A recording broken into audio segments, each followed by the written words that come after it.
Coming to you from a derelict hotel. The horror. It's the little podcast of horrors with James, Christina, and Chris. That's a great way to start. I'm gonna just start it with the cough. Like, Sorry. There's the intro. Just Thank you. I had to get that out.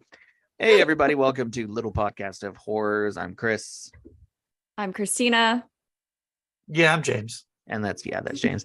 We took a little break for Thanksgiving. Apparently we had some fans missing us, wondering like, where are you guys? We got some emails and stuff. So sorry about that. I should have announced. It's my bad. But we're back now to bring you tales that should. You'll get these episodes when we give them to you. Wow. Oh my God. Wow. That's the spirit. There you go, buddy. Yeah. You take what we give you when we give it to you. Little Podcast of Horrors as a whole does not share the same sentiments as James. Little Podcast of Horrors doesn't share We're not with any him. of my opinions, actually. So don't just ignore me. But we're back now. We're back now to continue our tales of untold horrors that may shock you, thrill you. I don't know. All Tickle the above. you. What? Tickle you. May tickle you. In which case, that's creepy. So Christina is going to be sharing the story again for this episode. So Christina, you had take it away, Christina. Well, hold on though. What are we all drinking today? Coffee. Coffee. Okay, he's gonna be wide awake for this story. It has been a coffee day. So, but to make up for it, because like Friday nights, I did like a special event at a local brewery, Liquid Brewery, where they had like 8 beers that I tasted. And then yesterday I did a growler of some Arkansas beer. And so like today is like Nice. it's coffee time. I feel like in this podcast, you should have just been like sunglasses on, just been like, what are you drinking, James? Coffee. And a Bloody Mary on the side. Just double fisted. Well, I'm drinking Old Granddad Bottle and Bond, 100 proof, tasty, delicious. Nice. I am drinking what I like to call my poor girl's sangria that I made. It is Bodabox Cabernet mixed with orange juice and a bubbly water. Nice. I like it. It's tasty. I'm gonna take a sip. Mine's not. Mine is neat, and so I'm having to sip this very carefully. My coffee had creamer.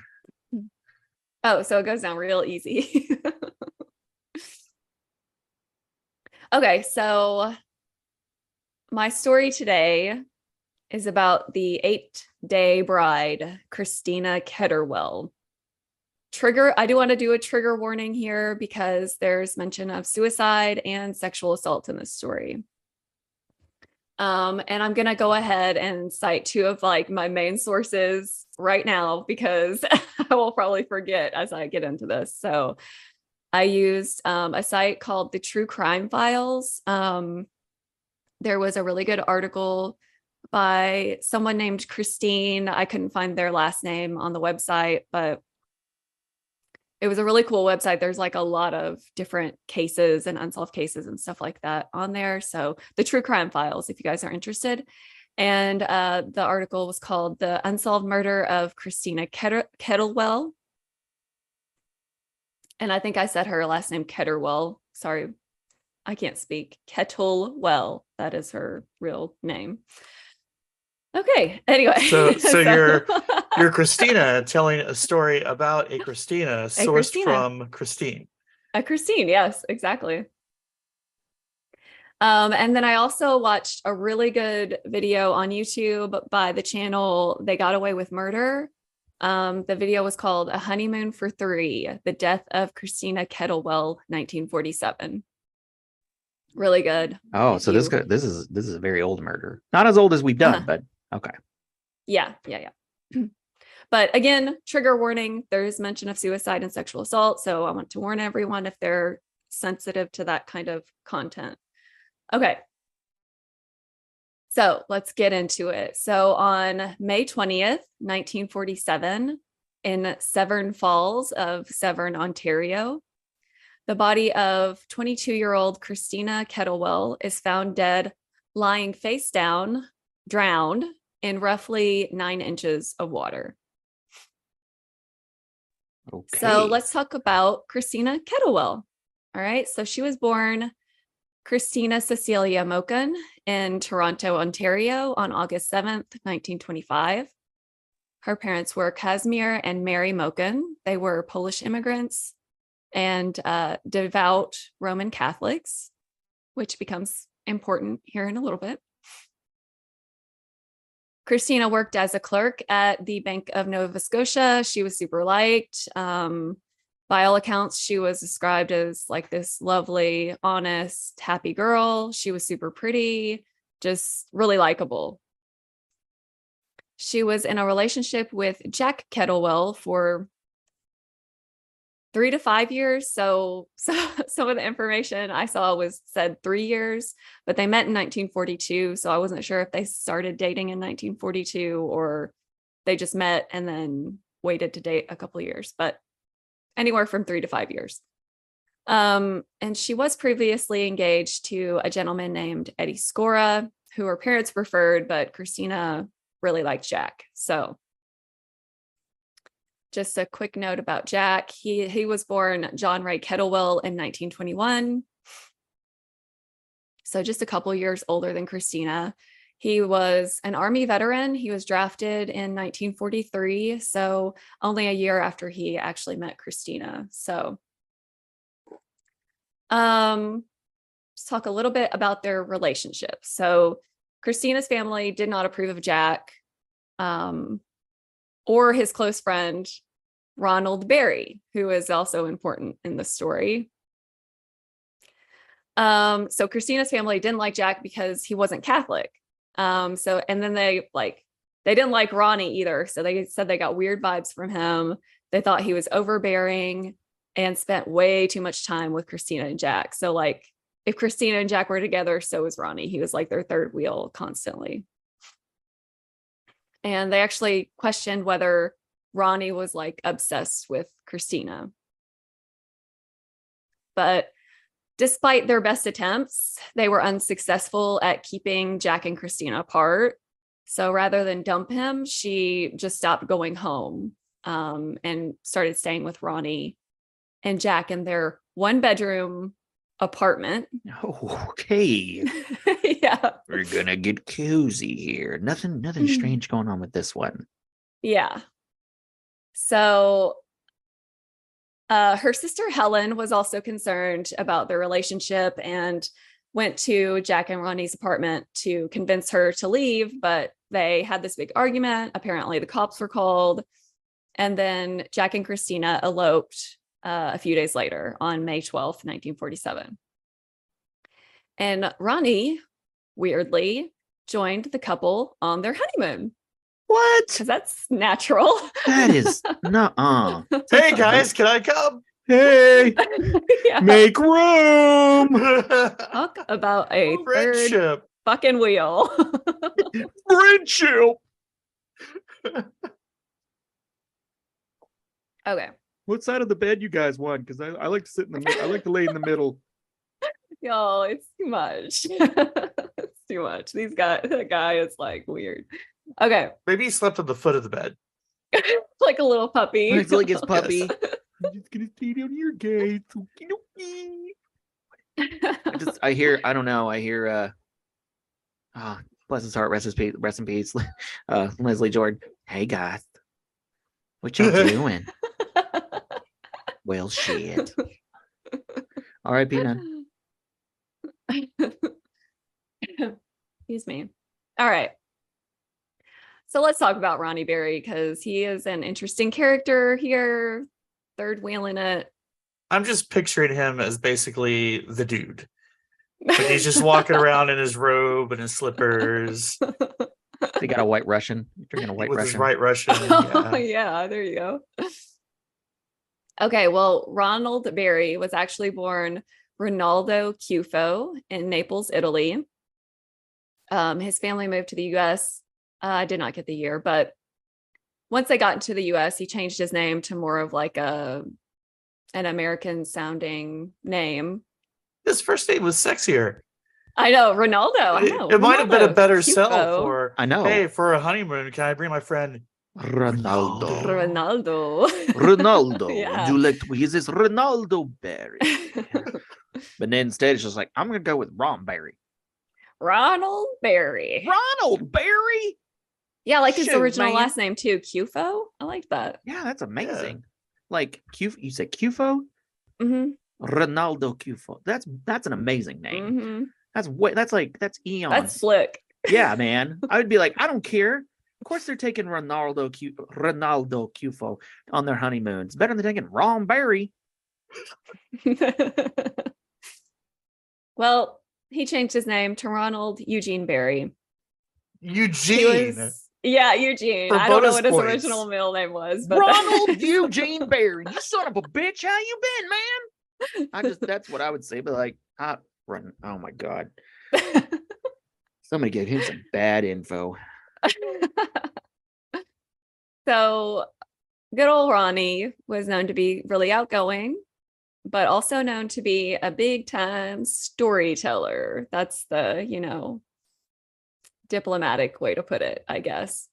Liar, liar, pants on fire. Yeah. He was also kind of a jack of all trades. So he worked a bunch of different jobs, including insurance, ballroom dancing, construction, and kind of eventually landed on real estate. And he employed Jack to work on some properties with him. He winds up overextending himself financially, borrowed some money against different properties. And he actually did buy the cottage that they stayed at on the honeymoon. So he was the owner of the cottage that they go to in Severn Falls. So again, like I said, borrowed too much money, got overextended, couldn't pay people back. You can use And my then- cottage for your honeymoon. If At a cost. if old Ronnie gets a ticket to the show. Gross. Ronaldo wants to tango, if you know what I mean. Okay. So Ronnie and Jack, we kind of said this before. They lived together in a 1-bedroom apartment where they shared a double bed. As you do. Yeah. And then another note about Ronnie, super excited. Jack and Christina wanting to get married and like helped with all the preparations. And obviously we know he joined them on their honeymoon. Okay. So let's talk about the crime. It's already giving me heebie-jeebie vibes. Yeah, dude is weird. Listen, I'm not maligning like people that are polyamorous or anything like that. Like, Yeah, This no, is that's different. Ronaldo's crime yeah, no. was being That's- too sexy. You're too sexy. Yeah. I should also say too, like if this had been a polyamorous relationship, that's If fine. this had been Ronaldo, it would have been a much sexier story, and we would have not taken issue with it. But since Ronald had to get involved in something murdery, Yeah, since Ron Eugene Berry decided to get involved, Yeah. this is a totally different story now. Yeah, there is no indication that Christina was in any way interested in him. But we'll I think I have some notes on that here later. Okay, so let's talk about the crime. So we talked about Christina being found drowned in 9 inches of water. She was found by a gentleman named Melville Sweet. He was a local boatman. He had gone out searching for her. So she was found with no shoes on and still in her pajamas, and her wedding ring was missing from her hand. So just a couple details about her condition. They also did not find any indication that she had been assaulted in any way. Okay, so they don't even think that she was like forcefully held down and drowned in the 9 inches of water. Like no Yeah, signs of a and struggle. Canada doesn't even have Mm-mm. murders, so this must have been especially shocking. Yeah. Like no signs of a struggle, nothing. Just No. she's just laying face down in 9 inches of water. Right. So here's what the autopsy revealed. Okay, so she was drowned. That was the cause of her death. They found a single cut on her toe and then codeine in her stomach. So Codeine. Cody? there you go. What Mhm. is? Yeah, I do not know what that is. So codeine. Codeine. believe I it's thought like you a- said. codeine. Yeah. I Okay. thought you said podine. I did Okay, too. no, that's know just me codeine. and not able to speak. Codeine. Okay. So they did determine that she hadn't been assaulted, like there were no signs of a struggle, anything like that. All right, so here's the deal. Ronnie claims he left that cabin that they went to, right? They stayed at a cabin on the water. He left the cabin to sunbathe. I think at 11, I didn't write it down, but I think it was like at 11 a.m., like he left early in the day to go sunbathe. He returns to the cabin around 6:30 p.m. and to find the cabin on fire. So he enters the cabin searching for the couple. He finds Jack on the sofa, unconscious. He couldn't wake him up, so he drags him out of the cabin. Ronnie claims he tried to find Christina, but couldn't. So he asks the neighbor to try to put out the fire while he takes Jack to the hospital. I think it's important to note, because I don't see it right here, but it's important to note that apparently this cabin was reachable only by boat. So it would have taken him a while to get to his car and get him to a hospital. A secluded cabin in the woods, accessible only by boat. But there were other cabins around. So it's not like totally secluded. There were other cabins because there was at least one neighbor. Despite his neighbor's effort to put out the fire, the cabin burned to the ground within an hour. So Jack was taken to Soldiers Memorial Hospital, and once he regained consciousness, Jack testified that he had been mostly unconscious and didn't remember anything after 11 a.m. So he says he doesn't remember anything after Ronnie left, basically. Okay, so here are some of Ronnie's claims. So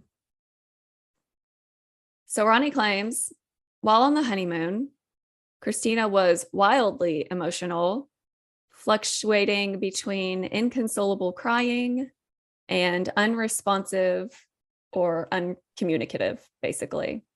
Well, if Kind of you like had a Ronnie attitude. coming along for your honeymoon, who Mhm. wouldn't be? Yeah. Yeah. It's like Ron Barry's crashing the honeymoon. I'd be inconsolable. I'd Yeah. be moving through all of Fucking those creeper. emotions and more. Was this a 1-bedroom cabin too? I actually think so. God. Yeah. I don't know why she was inconsolable. Must be those crazy woman emotions. Yeah. That's the story. She's obviously gone crazy. So Jack, though, he says that he doesn't recall this behavior at all. Like he never saw her acting this way. But Ronnie says, well, I kept it from Jack so it wouldn't ruin his honeymoon. So Ronnie He kept also it from Jack, who's So- also there in the 1-bedroom cabin. So yeah, where they're So all she's together. only upset when Ronnie's around. Yep, sounds like it. Suspicious, huh? And she's inconsolable. Jack walks in. Ron like jumps up in between them, like, "Hey, Jack! Whoa, what's up, guys? How you? Look over here. Look over here! Look at that wall! Get yourself together, woman!" He's like, look what I can do. Okay, so Ronnie, bizarrely, also had in his possession notes supposedly written by Christina. So the first suicide note is addressed to Ronnie, dated April 6th. So a little over a month before the death. So in the letter, she admits to poisoning Jack and herself. The second suicide note is addressed to Ronnie as well. She again claims to have poisoned Jack and herself. And I didn't write it in here, but the reasons she gives in those two notes is because she thinks that he doesn't actually love her and is like he's just using her basically for sex or whatever, flights of fancy. I mean, you're always spending your time with Ronnie, and you even invited him to her honeymoon. I mean, so she has a right to be suspicious. Kind of. They've been sharing a double bed. Sometimes he watches from the closet while wearing the Superman costume. Yeah, yes. It's strange. I don't know. So, we've got some really unsuccessful poisoning attempts and they were never medically treated as far as I could tell. So very light poisoning. Like I didn't totally get that detail. Like, so she attempted to murder him twice and herself, yet they didn't even need medical treatment and were fine afterward. I don't know. See, the I don't know how go-to poisons work. should have been to poison Jack and Ronnie. I mean, If anybody is asking for it, yeah. I mean, I wouldn't falter. No. Little Podcast of Horrors in no way, shape, or form, necessarily James's reviews do not reflect those other members of Little Podcast of Horrors. We do not support poisoning of any kind. We do not support poisoning of any kind, even if it's light. Even if it's light poisoning, it's just a little light cyanide. The situation I could support a little. No. The third wheel, want Ronnie here showing up on your honeymoon. It's just called boundaries, man. It's called having boundaries. Not here's a little poison in your cup. I just said I couldn't blame her. It wasn't saying I endorse it. Just couldn't blame her. Okay. So the third suicide note is addressed to the landlady of that apartment that she goes to stay in with Jack and Ronnie. I did not take down her first name, but their last name is Thomas. So it's a married couple, Mr. and Mrs. Thomas, that own the property. That's their landlords. Okay. So the third suicide note is for some reason addressed to the landlady. And Christina supposedly gave it to Ronnie to mail the day before the honeymoon. And here's an excerpt from the suicide note to the landlady. Ronnie is in the boat outside somewhere. By the time he gets back, everything will be all over with. He must be afraid something would happen because he is staying an extra day to make sure we go back to Toronto with him. Okay, so we have 3 suspicious suicide notes that Ronnie has in his possession. There was handwriting analysis done on all 3 letters, and experts, by like what they can tell, think that she was the legitimate author of each of those letters. Okay, so Ronnie testified that in July 1946, Christina borrowed $2,000 from him, saying she was being blackmailed by 4 men who sexually assaulted her during a church dance. And so he wound up paying her a total of $12,000 over a couple of months period. That is a lot of money for 1946. Yeah. So today that would be about $185,000. Good Lord. And it's kind of like, well, where did he get that money? Because he was overextended already. So okay. Yeah, that's a little fishy. It's like he's already extended, but he's giving you the equivalent of over $186,000. Mhm. Yeah, it's Okay. sus. It's because he kept Ronaldo as a stripper name. Oh, okay. There we go. Hello. You said he did ballroom dancing. Yeah, boys got to eat.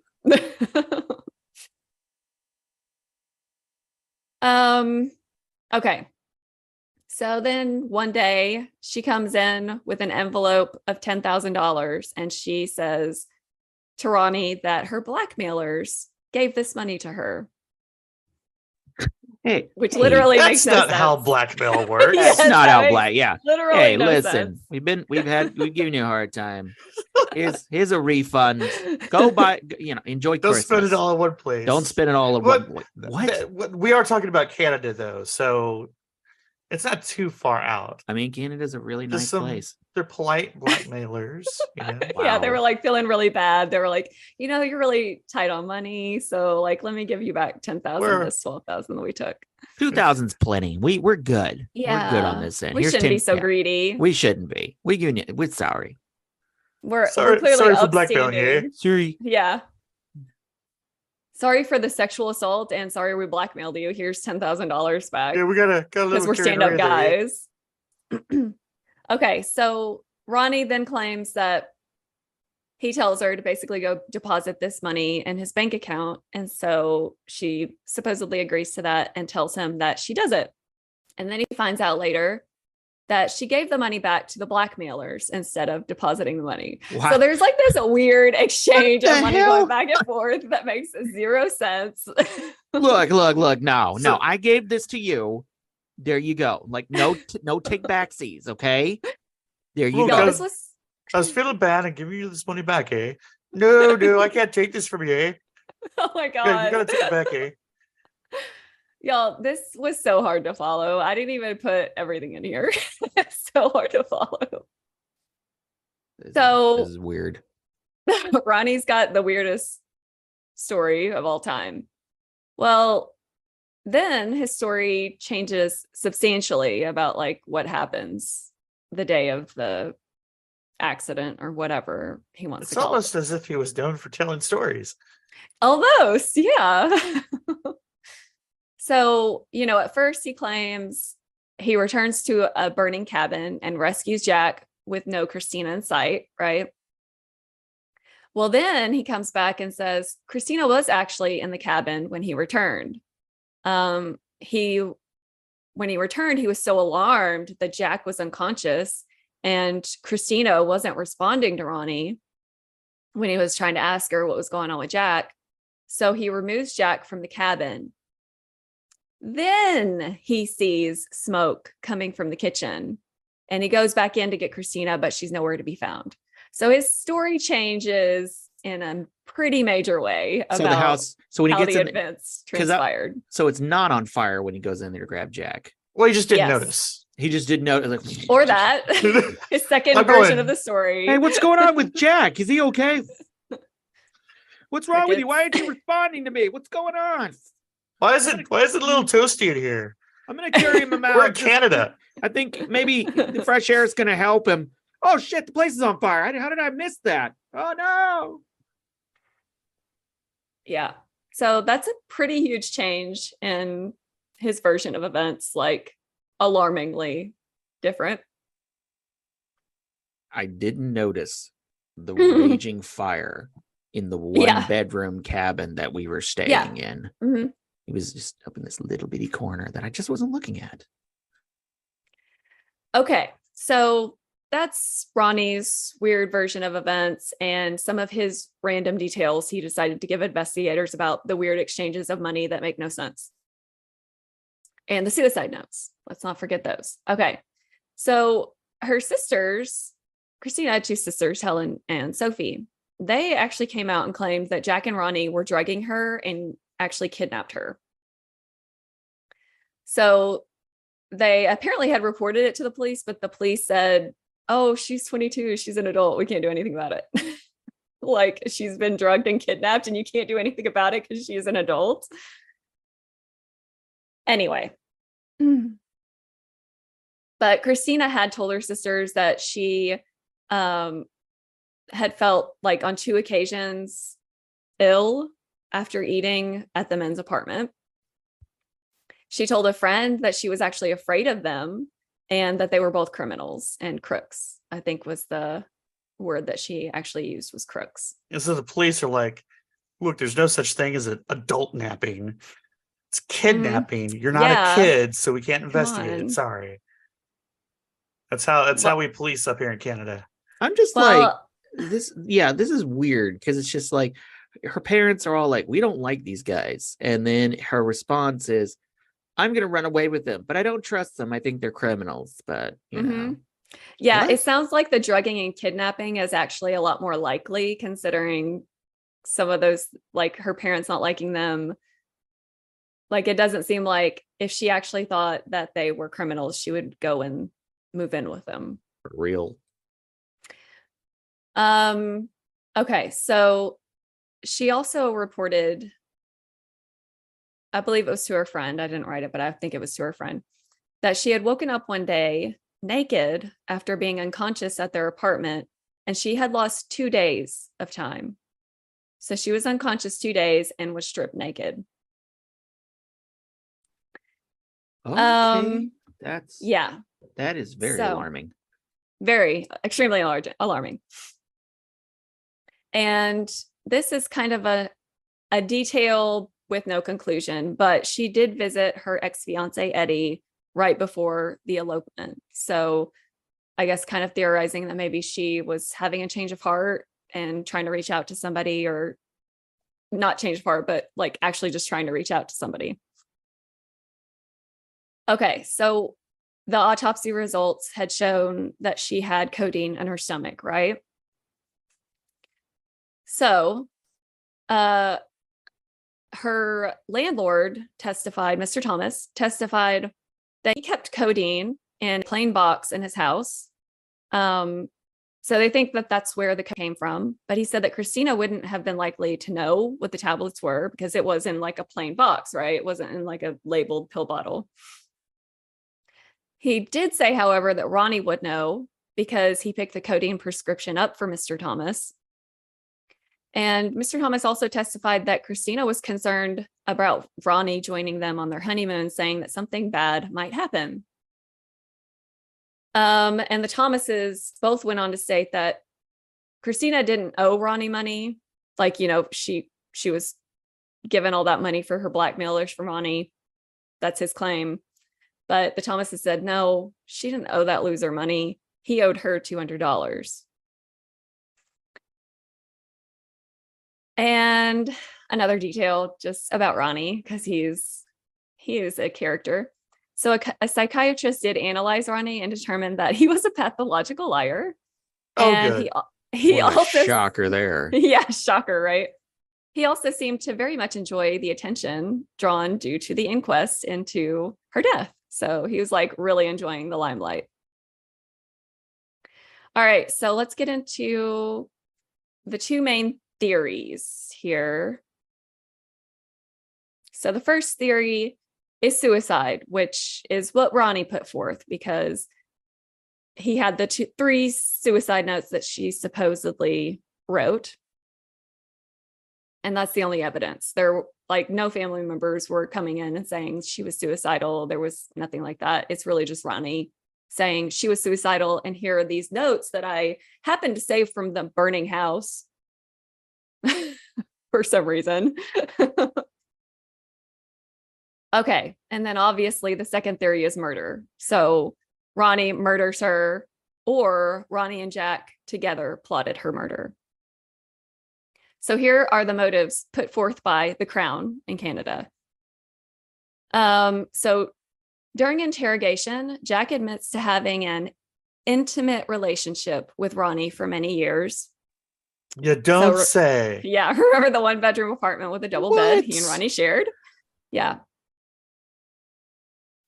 Like, okay, be gay, but let's not kill people. For reals. So Ronnie also confirms they had an affair, but claimed it was brief and ended a long time ago. But we know Ronnie is full of shit, so I would believe Jack. Jack's family was actually surprised when he married Christina because of his relationship with Ronnie. They were so close. And then, the cabin was out in Severn Falls. So locals in Severn Falls said that the two men went out to that cabin frequently together and seemed like they were like together, like a couple. Yeah. I think I know. I have a theory of what happened with this. Yeah. So But here's I'll the say money motive. So we know Ronnie had overextended himself, borrowing money from multiple individuals because his business was failing. So he actually took out an insurance policy on the cabin that he purchased, and has named Jack as the beneficiary.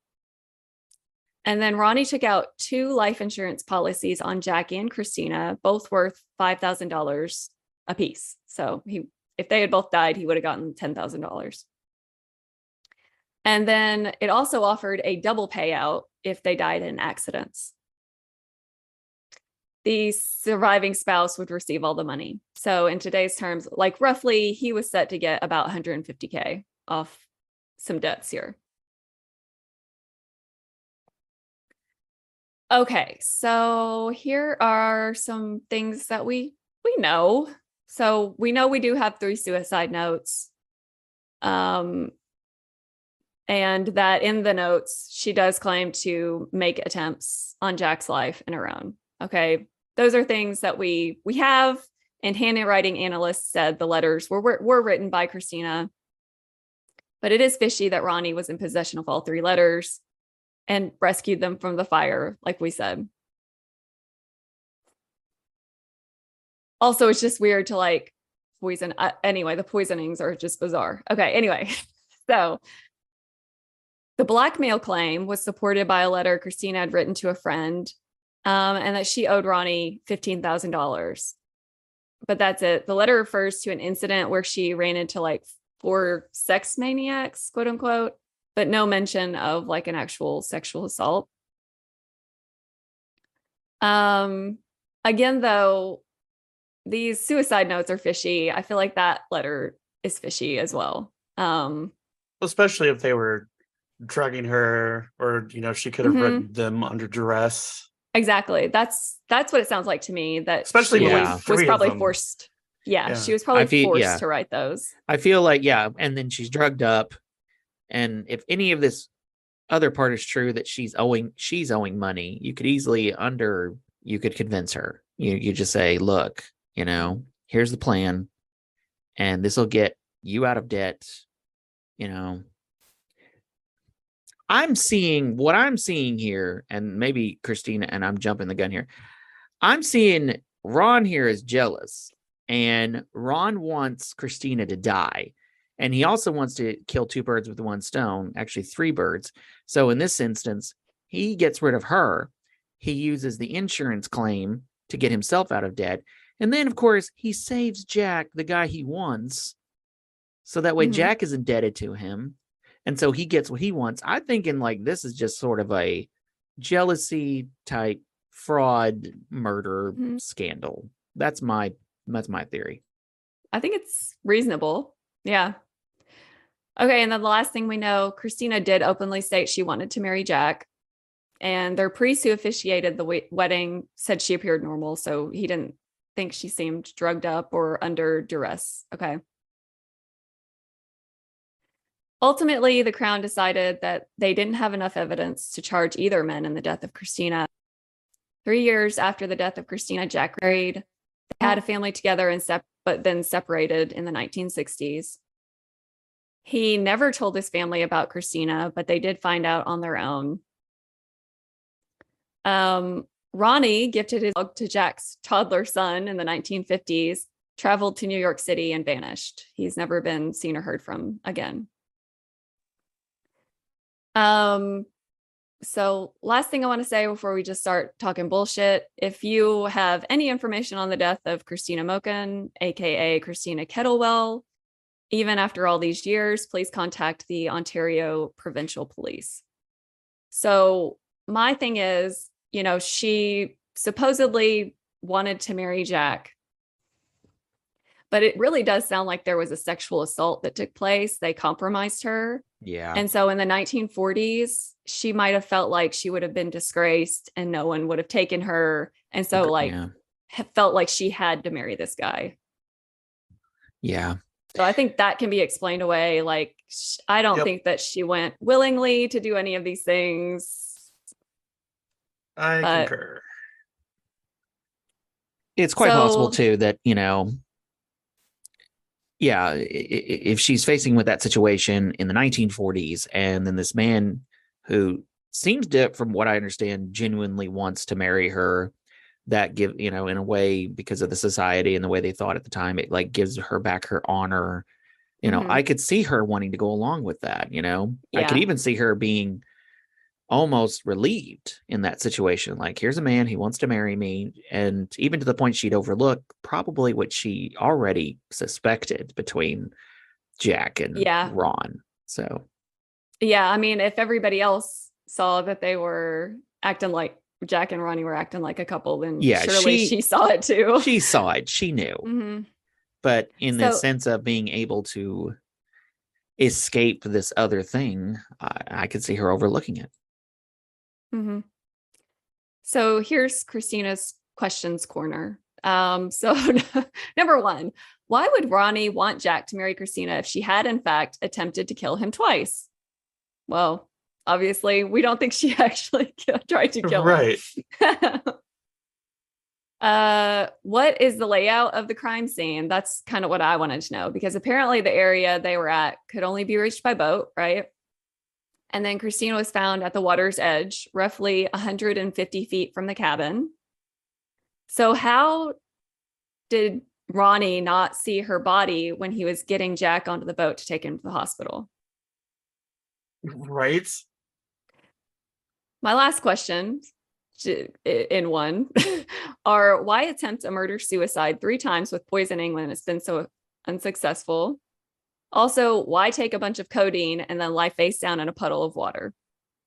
Yeah, it's the latter one that gets me. It's like, so all these other red flags. Nah, she just laid face Yeah. down in a puddle. Of course she did. Like, The no. obvious She answer was here. out. She was out. Somebody put her there. Yeah. Yeah, that codeine, what I suspect is the codeine knocked her out. So somebody, let's just say, I would say Ron put her in the water face down. Any struggle she would have had, I mean, it would have been minor. It would have only taken moments to her to lose consciousness and then expire. And then Mhm. this is just my theory, and this is just me BSing. But I think he did that.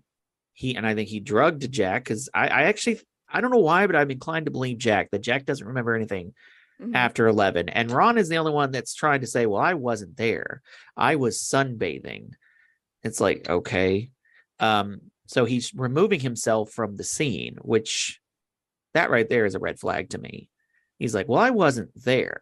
And so it's like, I think he drugged both of them, Mhm. but only with the intention to kill her and then use Yeah. him to save him, also to get himself out of his financial woes. And then in a way, hopefully Jack, because I think he wanted Jack for himself. Mhm. Because like I Yeah, said, like he's the one that's tagging along. He's the one that suggests the cabin. It's his cabin. It's secluded. Like this is his plan. Mhm. Yeah, I know that Jack's family feels that he was a good person and like wouldn't have anything to do with this murder. So I think the feeling is that he was also a victim, basically being drugged along with Christina several different times, like not even just this last time. So, I mean, obviously I don't know. It is still weird that he's still the beneficiary on a lot of those insurance policies. So Oh, well, it's a way you to. can't really know. Yeah. I think that's tactical. It's a way to, that way Ron could be like, see, I don't benefit from this.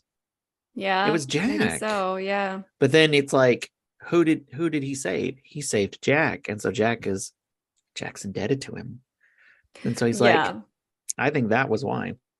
Well, and apparently Ronnie was really overbearing. So if he's like the dominant, aggressive one in the relationship, Exactly. he's probably forcing Jack to do things that he doesn't want to do, maybe. Yeah, that's what I'm thinking. Well, that was a bummer, as usual. Yay! But the thing is, it is, and you know why it's a bummer? Because we care. Mhm. You know, like because we're this not psychotic. may have been 1947, but that girl was innocent. You know, she was a person. She was somebody's daughter, somebody's sister. She did not deserve to die like that, and that's why it's a Yeah. bummer. And that's why we Well, talk about these things. Plus the dynamic of what likely happened with the boys, and Mhm.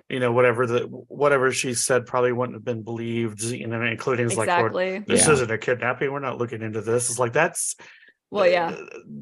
that could have been told like yesterday, and hmm Yeah, like that kind of stuff still goes on all the freaking time. and it's as wrong then as and it's as wrong now as it was then. So, and I can't help but wonder, her sisters were the ones that reported to police that her sister was being drugged and kidnapped. If her dad had known that and been the one to report it, would it have been investigated a little differently? Yeah, Right? it probably would have. Yeah. You know, it's and it's like what's frustrating is we don't learn. This keeps happening over and over again. Christina is just one of countless innocent victims, women in that situation that didn't have to die. They died needlessly, have only somebody had just listened. But because it's a woman and not a man, here we are. Mm-hmm. And another innocent person dies. So whatever happened to Ronnie? he disappeared. Oh, that was the last line. Yeah. Ronnie Oh. gifted his dog to Jack's toddler in the 1950s. Oh, to and Jack's then- toddler. Okay. I was thinking Yeah. it was Jack that disappeared. Okay. No, So Jack Ronnie didn't disappeared. disappear. Yeah. Jack was a family man, like had good relationships. Got it. Ronnie was the outsider, and he bounced to New York City and vanished. Wait, Yeah. so Jack eventually remarried Yeah. Yes. and had a family? Yeah, Yeah. I think you kind of went off for a second there. Yeah, I think your camera went off. So I'll repeat it though. So like 3 years after Christina died, he remarried. And they did have kids together. But he and his wife did separate in the 1960s. Yeah. And he apparently never told his family about Christina. They did find out, and I didn't write it down here, but I believe like one of the kids' spouses found out about her and did Oh. research into it and was like, what the fuck is this? And he would Yeah. never speak on it though. So he died taking all that to the grave. He didn't want to tell them about it at all. Yeah. And the fact that Ron did not get the result he hoped. So I mean, I guess all that money, Jack took the money and didn't give it to Ron. Or we I don't know. That is actually a really good question. I don't know what happened to the money. Because if my theory is true, it turns out to be true. So Ron's plan somewhat backfired. So that makes even more sense why Ron would just disappear, because he ended up without the money, without Jack, without the things he wanted, and so he just went off to disappear because it's better to disappear. So Well, I people feel won't like he maybe got the money if he disappeared. or he got the money and he disappeared. I mean, that But I'd be very interested I don't to find actually out. know. So. Yeah, I'd be very interested to know who got the money. I would imagine. Well, perhaps maybe they kind of split it. Who knows? I don't know. But and of course, Christina stated this earlier. But if anybody has any information on the whereabouts of Ron Barry, or If you are Ron Barry, no, that man's dead. That guy is Yeah, long no dead. way. I mean, But just 1940. in case. Just in case. If you know about the whereabouts of Ron Barry, also known as Ronaldo Quiero, was that his name? Cufo. Cufo. Ronaldo Cufo. Ronaldo Cufo, please contact. What was it? The Ontario Provincial Police. Yes. Please do. And my All right. condolences that go out to the family of Christina and Jack. And all of them. My condolences go out to them. Absolutely. Because that's going to be a hard thing, like, to discover that. Like, I don't know how I would take that finding out, oh, my dad, my grandfather, my great grandfather, he was involved in this unsolved murder or Huge death. scandal. Yeah. Like, what? That's a hard thing. That's a hard thing to deal with. And they didn't charge him, but his name was never really cleared, like, obviously, because it's unsolved and we're still talking about this. So yeah, it's not going to be in the same senses of like his name is Mudd, which is goes back to Dr. Samuel Mudd, that was all part of the Lincoln conspiracy. But still, the family themselves, they know this and they're going to have to carry that. And that's not easy to know that. Yeah, it's like, oh, wow. Okay. Yep. All right. Well, that is the story of the 8-day bride, Christina Kettlewell. The end. ... Hail Ashtar. Dang it. Gotcha. Beat you to Dang it. Great. Now you've converted her. That's fantastic. Hey, Ashar's a lot more happy-go-lucky than this mess. Oh, wait. So we got to do our normal thing. If you have any personal, spooky, unsolved stories, you can email them to us at littlepodcasthorrors@gmail.com. We are also accepting donations now. So if you want to support us so that we can continue to make this crazy content, please feel free to do so. Thank you to those who are already supporting us. We appreciate you big time. And we have a website now, right? It's coming. It's in progress. Oh, it's in progress. It's in progress. But yes, and that concludes... you could see it, but I wouldn't recommend it. Yeah. We're getting I haven't it there, even guys. touched it. I have. I've been working on it. But that concludes episode 9. Please join us next Tuesday for episode 10. We're 10! gonna be number 10. So Aww. yeah, join us for episode 10. And as always, if you liked this, please like and share and tell others about our podcast. Other than that, have a wonderful rest of the week, everybody. Peace. Hail Ashtar. Hail Ashtar?